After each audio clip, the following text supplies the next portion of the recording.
Aqui é a Cristiane Cita e hoje eu tô aqui para falar com vocês sobre um assunto que eu prometi na aula de anamnese, que a gente ia falar mais detalhadamente, mais a fundo sobre esse processo. Hoje a gente vai falar sobre as diferenças entre a cicatriz queloide e a hipertrófica. Lembrando que a cicatriz queloide é uma das contraindicações para a realização do processo de micropigmentação. Já a cicatriz hipertrófica não tem tanta essa contraindicação, não oferece tanto risco para a nossa cliente. Então, antes da gente falar propriamente dito das diferenças entre uma e outras, depois eu vou mostrar figuras que vão acentuar isso que a gente vai conversar agora. Mas antes de falar disso, eu preciso falar um pouquinho para vocês. Eu tenho já aula de processo cicatricial, onde a gente discute os tipos de cicatrizes, então é legal você dar uma assistida lá nessa aula também. E agora eu vou falar das características. Por que eu tô falando das duas? Porque elas são comumente confundidas.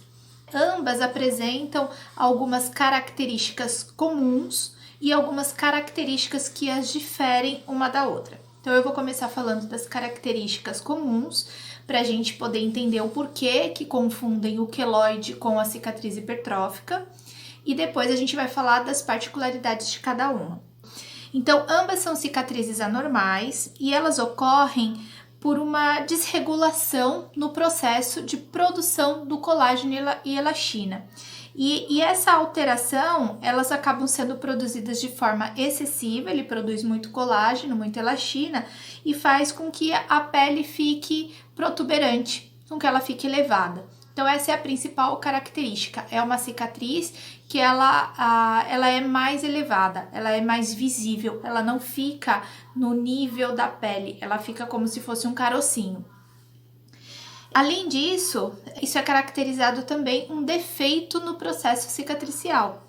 E são cicatrizes que nós não consideramos como cicatrizes normais, tá certo? Então essas são as primeiras características que igualam a queloide da hipertrófica. Além disso, na fase inicial, elas podem apresentar algumas características de sintomas e aspectos também semelhantes, como por exemplo, a coceira e uma vermelhidão durante o processo cicatricial. Além da elevação que a gente já falou, ambas ficam altinhas e por esse motivo muitas vezes elas são confundidas. E às vezes na anamnese, quando a gente pergunta para o cliente, você tem alguma cicatriz queloide, você tem histórico de queloide na família? E eles falam, tenho. Aí você fala assim, então me mostra a cicatriz. Eu sempre peço para ver a cicatriz, porque eu sei que tem diferença entre o queloide e a cicatriz hipertrófica. E aí, eu vendo a cicatriz, eu vou poder fazer essa diferenciação e dizer se meu cliente pode ou não realizar o procedimento. Então, vamos lá. A queloide, ela é uma cicatriz que ela não cicatriza por completamente, ela fecha o tecido, mas ela continua em atividade, continua uma produção anormal de colágeno e elastina. E ela gera essa aparência desagradável, é uma cicatriz que ela sai do limite da incisão, ela sai do limite do corte, ela ultrapassa as barreiras da pele da incisão que foi realizada. Então, assim, a gente diz que ela ultrapassa o limite do trauma, ela vai além da borda do local da lesão. Além disso, ela pode crescer durante algum período, alguns anos, porque ela é um tecido vivo que está em constante atividade. Por isso que alguns estudos dizem que, inclusive, que a cicatriz queloide pode ser considerada um tumor benigno, porque ela não para de crescer. Ela pode estabilizar, ela estabiliza, ela depois volta a crescer por um período, mas ela nunca regride. E isso é uma das características que traz que as pessoas, alguns estudos dizem que ela pode ser considerada um tumor benigno, pelo fato dela estar nesse constante processo cicatricial, ela não para esse processo. E isso ocorre por quê? Porque não tem um fator inibitório que diz, já tá bom, a pessoa tem essa deficiência, é uma deficiência genética, e ela vem sem esse fator que diz assim, já produziu, já cicatrizou, pode parar. Ela não tem esse fator inibitório e por conta disso ela continua produzindo colágeno e elastina e ela pode crescer. Ela pode estabilizar, parar ali e dali 10 anos ela voltar a se manifestar de novo, mas ela nunca vai regredir e voltar à pele como era antes. Como eu já falei, é uma doença de predisposição genética, é muito comum em pessoas com peles negras e orientais. Então, tá aí um alerta, né? É muito comum ver isso e eu falo isso para vocês por quê? Porque, olha, a pele negra é uma pele riquíssima em colágeno e elastina. A gente percebe isso porque é difícil a gente ver um negro com rugas, com marcas de expressões. Quando aparece isso, né, as rugas, as marcas de expressões, eles já estão numa fase de avançada idade. Fora isso, vai ser difícil. A pele deles são uma pele riquíssimas em colágeno e elastina, é uma pele maravilhosa, super resistente. Eu sou apaixonada, né? Porque eu acho que é uma pele, apesar de ter as suas particularidades por conta dessas propensões, né, de excesso de produção, é uma pele riquíssima, é uma pele linda, é uma pele com brilho, é uma pele viçosa. Então, assim, eu sou suspeita para falar. É comum o queloide começar a aparecer na fase da adolescência. Na primeira infância é mais difícil, apesar da criança se lesionar mais, ela ainda não tá, a pele dela tem uma quantidade de colágeno e elastina, a pele da criança é mais firme. Na fase intermediária, quando começa a ter ações hormonais, que começam a ocorrer mudanças de pele, de estrutura de cabelo, essas coisas, é a fase que ela começa a se manifestar. E ela pode ocorrer não só por um trauma, né? Ela pode ocorrer por qualquer coisa. Fazer um furo a mais de um brinco na orelha, um piercing, qualquer coisa, uma espinha, por exemplo, qualquer coisa que possa lesionar aquela pele, ela pode desencadear um queloide. Além de procedimentos cirúrgicos também, a pessoa é submetida a alguma cirurgia, a cicatriz pode manifestar também o queloide. Então, essas são as principais características da cicatriz queloide. Agora a gente vai falar um pouquinho da hipertrófica e depois a gente vai fazer um comparativo entre as duas. A cicatriz hipertrófica, ela respeita os limites da cicatriz, apesar dela ter essa desregulação,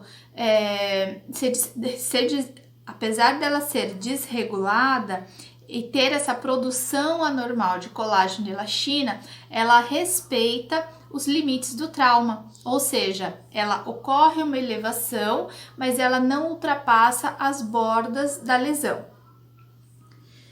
É mais comum, a cicatriz hipertrófica é muito mais comum do que a queloide, como eu já falei, e por ela ter a semelhança da elevação da pele com a queloide, ela é muito confundida com a queloide.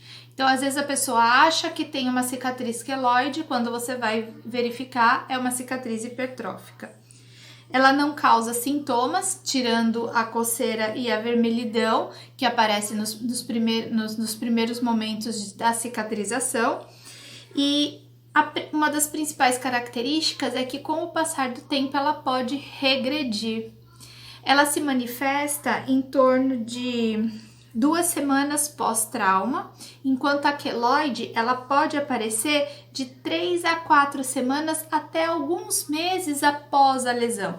Então essa é a primeira característica. A gente pode perguntar para o nosso cliente, olha, quando essa cicatriz apareceu? Ela apareceu logo depois que você fez a lesão ou ela apareceu um tempo depois? Isso já é indicativo. Se ela falar, ai não, tava no comecinho, duas semanas, ela já manifestou, já tava altinha, vermelhinha, não sei o que, você já tem aí uma característica de que pode ser uma cicatriz hipertrófica. Ou então a cliente fala para você, não tinha nada, de repente começou a crescer e ela ficou desse tamanho. Então aí já é uma queloide. Então a gente já consegue, com os fatores, conseguir diferenciar uma da outra. A hipertrófica, ela pode regredir de forma espontânea, ela desaparece e volta a pele ao normal. Enquanto a queloide, ela tende a ficar mais avermelhada, com uma textura violácea, até às vezes meio violetinha, a da queloide, a da hipertrófica, com o tempo, ela fica na cor natural da pele. Então, se a pele é negra, ela fica escura. Se a pele é clara, ela fica clara, ela volta à tonalidade dela.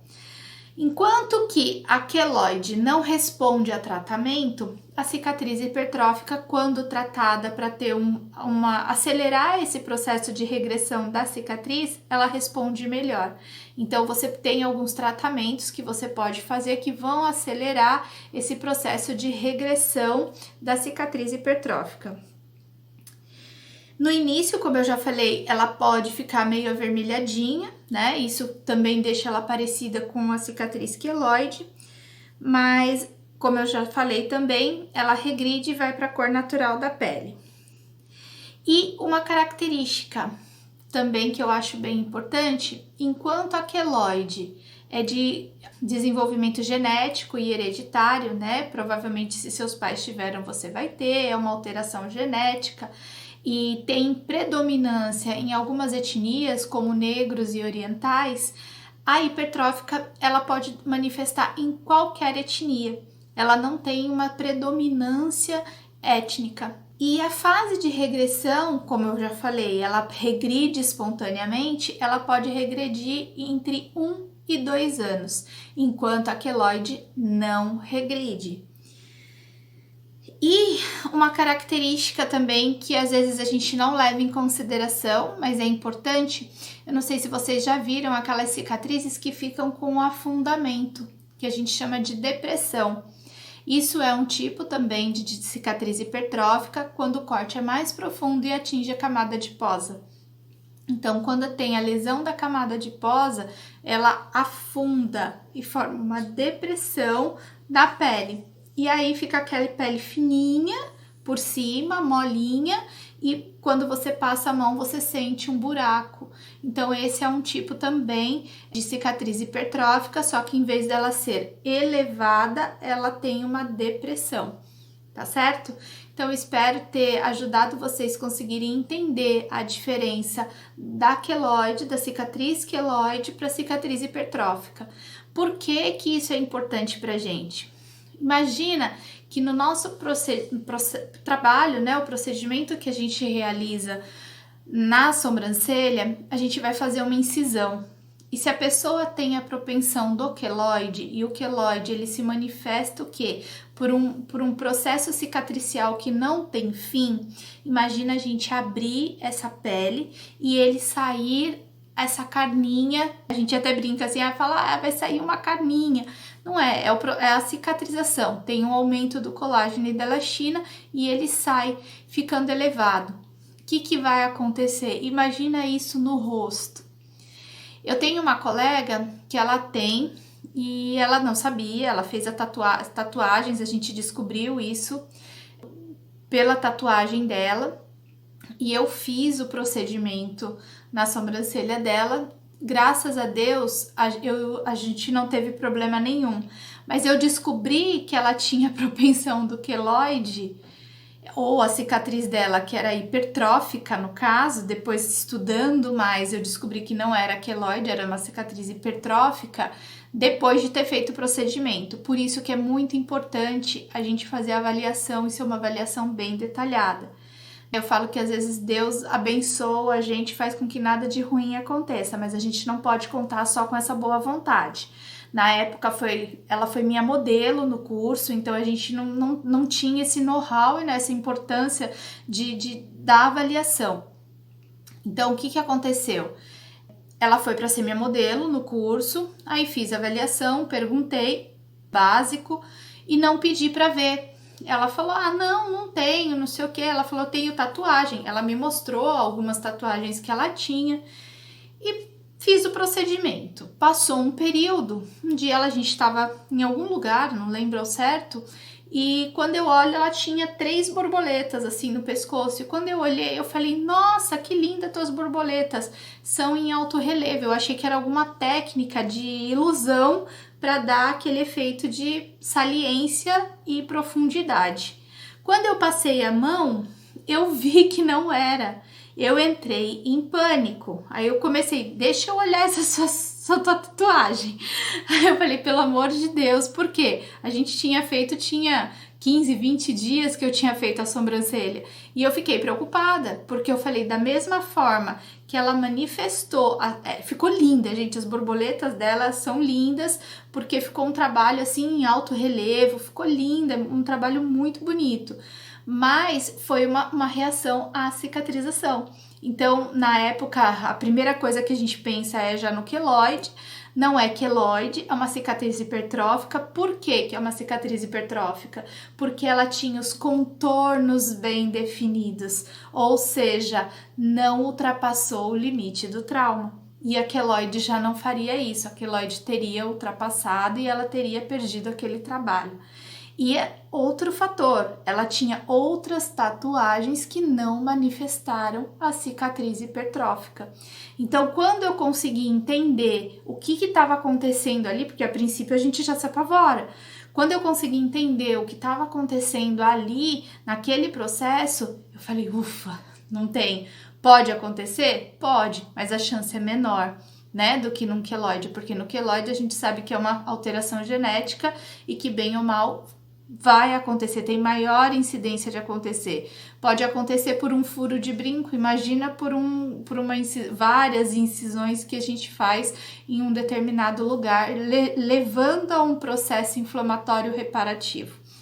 Então, fica essa dica para vocês. Contei um pouquinho de uma experiência também que eu passei em relação a isso e por que é importante a gente saber diferenciar os tipos de cicatrizes para poder saber e orientar o nosso cliente em relação a isso. Porque às vezes o cliente não dá importância para aquilo. O cliente não sabe o que aquilo pode causar e aquilo é. E a gente, como profissional, tem que saber, principalmente porque a gente está mexendo no rosto do cliente. Imagina a cliente ir lá para ficar com uma sobrancelha linda e depois ela ficar com uma sobrancelha em alto relevo. Eu não sei vocês, mas eu ficaria extremamente arrasada se isso acontecesse. Pelo fato de que eu sei que isso pode acontecer, não tomei as providências que deveriam ser tomadas. No caso, não realizar o procedimento. Então, às vezes a gente tem que ponderar um pouco o que é vantagem, ganhar dinheiro ou se recusar a realizar um procedimento pela segurança do cliente. Tá certo? Um beijo grande e até a próxima aula. Tchau, tchau!